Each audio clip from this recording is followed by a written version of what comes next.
Cucu nenek, coba cerita apa masalah yang kamu tak boleh selesaikan. Siapa juga orang yang buat kamu marah dan tak mau memaafkan nih? Hah? Coba cerita dengan nenek. Nenek, macam mana saya nak maafkan orang yang buat hati saya sakit, Nek? Saya marah, Nek. Mereka tipu uang saya, kata nak pinjam 1.000 ringgit. Sampai sekarang tak bayar-bayar, Nek. Sakit hati saya. Saya marah dengan orang tu, Nek. Macam mana nak hilangkan rasa marah ya, Nek? Dan macam mana nak maafkan orang itu? Oh, macam tu ya cucu ceritanya. Tak apalah cu. Maafkanlah orang yang bersalah pada engkau tu. Kemudian dengarlah nasihat nenek ni. Kan nenek nak bagi nasihat untuk cucu nenek ni. Dengar juga ya semua nasihat nenek ni. Tenang cu. Jangan lagi sakit hati ya.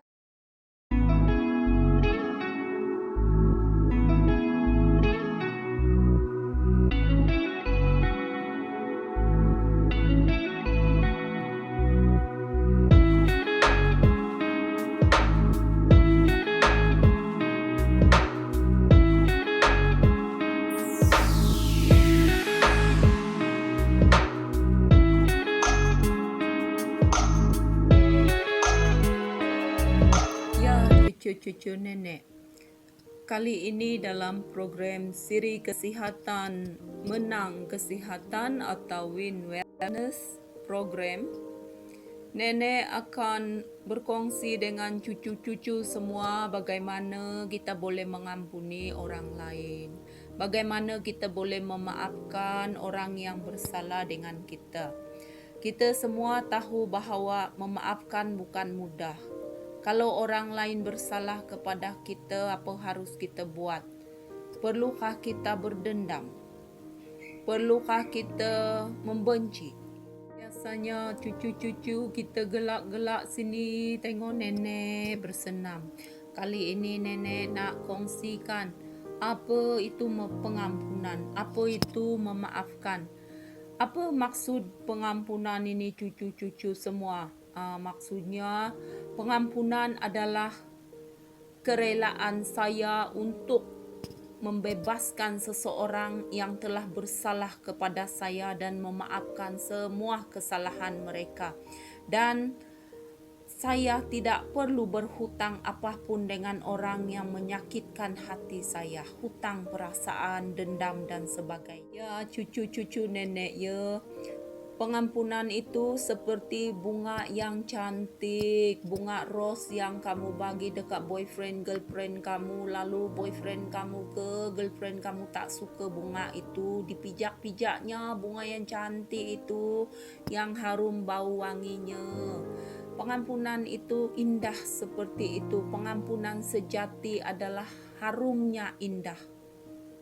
Keindahannya seperti sekuntum bunga di kaki orang yang mengijaknya. Ya cucu semua ya, pengampunan adalah resepi yang hebat untuk bebas dari ikatan kimia kemarahan dalam diri, kepahitan dan dendam. Cucu semua, mengapa kita mengampuni? Sebab kalau kita memaafkan atau mengampuni itu adalah ubat yang mujarab untuk mengatasi, menyembuhkan segala sakit penyakit emosi dan hati. Marah apa jadi? Jadinya perut tu sakit, ya darahnya tinggi. Pernah nampak orang marah? Kalau nenek marah boleh melayang periuk belanga dekat dapur. Kalau cucu-cucu nenek tak dengar cakap nenek boleh jadi marah, kepala nenek pusing dan darah tinggi naik. Siapa susah nenek juga. Jadi baik ke marah ni, ke berdendam, ke tidak memaafkan? Tidak baik kan cucu-cucu. Jadi sebaiknya ampunilah musuh-musuhmu, kasihilah mereka. Nenek ini dulu masa muda-muda adalah belajar sedikit. Adalah baca buku kajian ni. Ada buku kajian ni mengatakan dari universiti. Wisconsin, University Stanford. Mereka buat kajian dekat sana, orang-orang yang marah-marah ni, yang tak suka mengampuni ni. Bila mereka tidak mengampuni, banyak sekali kerosakan dalam fizikalnya, kesan kesihatan yang tidak baik. Tapi bila mereka mengampuni, bertambah pengampunan dan sikap memaafkan, kasih mereka pun bertambah. Tapi cucu-cucu nenek, orang yang tak mengampuni itu, tak suka memaafkan, kalau dia tak memaafkan, kasih dalam dirinya kepada dirinya sendiri dan orang lain pun kurang, cucu-cucu. Jadi mana bagus? Memaafkan, banyak kasih. Kalau kamu tak mengampuni, kurang kasih dalam diri kamu. Jadi kesehatan fisik itu menunjukkan bahawa kebencian menyebabkan serangan jantung, kata Miller. Ini kajian tahun 96 dari universiti ni, cucu-cucu. Dan pengampunan itu juga bukan saja baik untuk pikiran kita, tetapi baik juga untuk tubuh badan kita. Bukan senaman je ya yang baik. Ni cucu nenek nak kabar ni, nak cerita. Ada cerita tu zaman perang dekat Eropah dulu. Perang di mana ada satu tawanan bernama Edith Eva Eger. Dia ini tawanan perang. Dipenjarakan di Auschwitz ya. Dan kata beliau, kalau saya memiliki pilihan, apakah menjadi korban atau seorang yang selamat? Jadi dia memilih menjadi seorang yang selamat, sehat emosi. Cucu tahu orang yang dipenjara itu ketika perang ataupun banduan-banduan di luar sana yang mempunyai pelbagai cerita pengalaman pahit di penjara. Ya cucu nenek, dahlah dalam penjara macam-macam pengalaman pahit. Kalau mereka terus mengingat-ingat kesalahan-kesalahan orang lain terhadap mereka, ataupun mereka dipenjara macam cerita Eva perang dunia ni, tak ada kesalahan tapi mangsa perang jadi banduan. Kasihan ya, kalau dipikir-pikir ke kehidupan lalu mesti emosi terganggu. Jadi dia putuskan, bebaskan diri dan ampunilah orang-orang yang memenjarakan dia.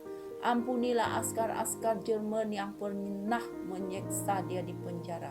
Dengan ini dia dapat hidup dengan bebas dan dapat melihat kehidupan lebih baik. Jadi cucu nenek, keluar dari penjara itu mendatangkan kebebasan. Keluar dari tragedi itu mendatangkan sorak-sorai dan kemenangan. Dalam keluarga kita seringkali ibu bapa, anak-anak bergaduh atau anak tak suka ibu bapa atau penjaga. Ada mungkin ibu bapa yang membuli, mendera anak. Jadi anak itu bila dah besar, dia belas dendam dekat ibu bapanya. Tapi kalau anak ini mengampuni, memaafkan kesalahan ibu bapanya, dia pasti akan bebas dari rasa benci dan tekanan. Betul tak cucu-cucu? Kalau suami istri bergaduh dan bercerai dan saling memaafkan selepas itu, semuanya aman ya cucu. Cucu nenek, bukan semua cerita pengampunan itu berakhir bahagia. Ada juga yang mengalami hal-hal yang sukar. Ya, tetapi kalau betul-betul kita mengampuni, ini adalah suatu komitmen yang sangat diperlukan. Kita memerlukan ya cucu-cucu, komitmen yang kuat untuk mengampuni orang lain. Jadi, apakah langkah-langkah pengampunan yang harus kita buat? Ya, banyak yang kita boleh lakukan, yaitu kenalilah rasa sakit dan perasaan negatif dalam diri kita. Baru kita boleh mengampuni. Itu cucu-cucu nenek, kita harus buat keputusan. Apa? Keputusan untuk memilih bahagia ataupun terus-menerus tertekan dan membenci dan berdendam. Kita harus buat keputusan, saya memilih untuk memaafkan dan melupakan semua kejahatan yang mereka lakukan terhadap diri saya. Kita boleh berdoa juga kepada Tuhan ya cucu-cucu. Jangan lupa Tuhan. Tuhan akan bantu kita untuk mengampuni orang lain. Tuhan pun telah mengampuni kita orang yang berdosa. Kalau kita berdoa selalu untuk orang lain, kita akan merasa mengasihi orang itu walaupun orang itu salah. Ya cucu nenek semua. Kalau kita mengampuni, kita tahu Tuhan telah mengampuni dosa kita, dan kita meminta Tuhan angkatlah segala rasa benci dan rasa yang negatif di dalam diri kita. Kita manusia berdosa cucu-cucu, kita tidak ada kekuatan melawan semua perasaan negatif ini. Tetapi kuasa Tuhan boleh membantu cucu-cucu. Ingat itu.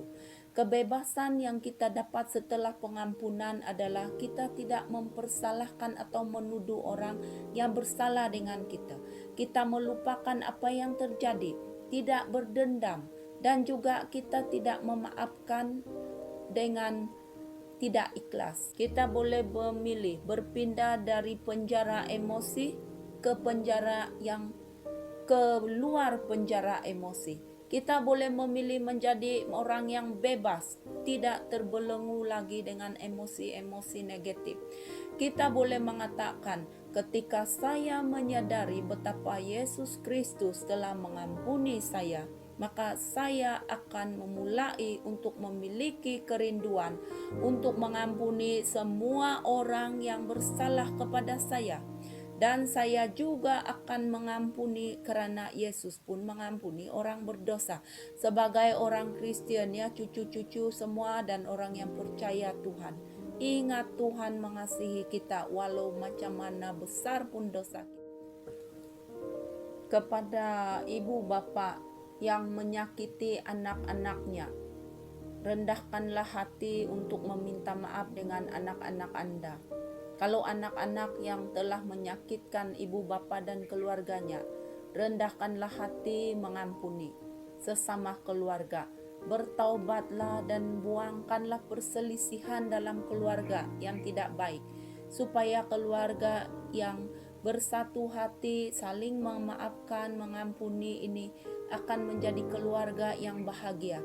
Di dunia ini cucu-cucu, apalagi zaman COVID-19 ini, kalau bukan keluarga kita bahagia, apalagi yang memberikan kasih sayang kepada kita, iya tak? Jadi cucu nenek semua, ingatlah dalam Bible ada mengatakan, Lukas 17 ayat 4, kalau mengampuni itu harus berlanjutan. Bukan hari ini mengampuni, esok harinya kita sudah berdendam balik.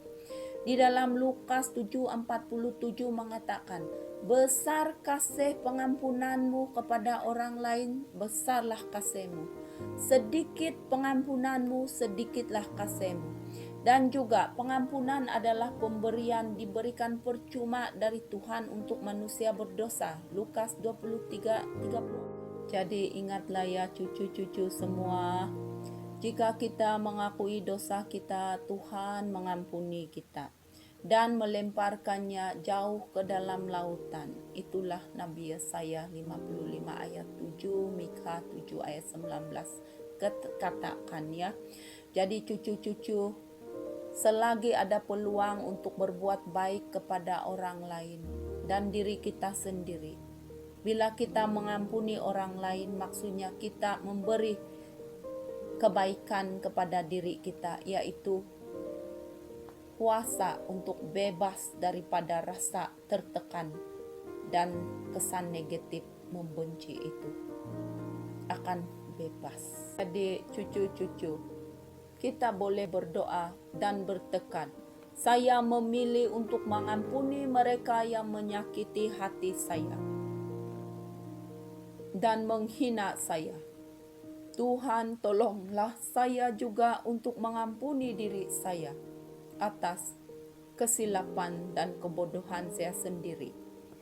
Dan bagi mereka yang tidak memberikan pengampunan kepada saya berdoa supaya Engkau Tuhan lembutkanlah hati mereka Tunjukkanlah kepada saya bagaimana mengatasi masalah yang tidak terselesaikan. Terima kasih Tuhan atas kuasa kesembuhan. Dalam nama Yesus saya berdoa. Kita punya doa harus begitu. Cucu nenek, mari kita bertekad. Bertekad untuk mengampuni orang yang bersalah. Dengan mengatakan, memutuskan berusaha mengampuni mereka yang menyakiti hati saya. Kita juga mengatakan maafkan orang yang telah menyakiti saya. Dan juga saya bersedia meminta maaf kepada orang yang saya lakukan kesalahan atau menyakiti hati mereka. Saya memohon kepada Tuhan agar mengampuni dosa-dosa kesayangan saya dan meninggalkannya dan tidak melakukannya lagi.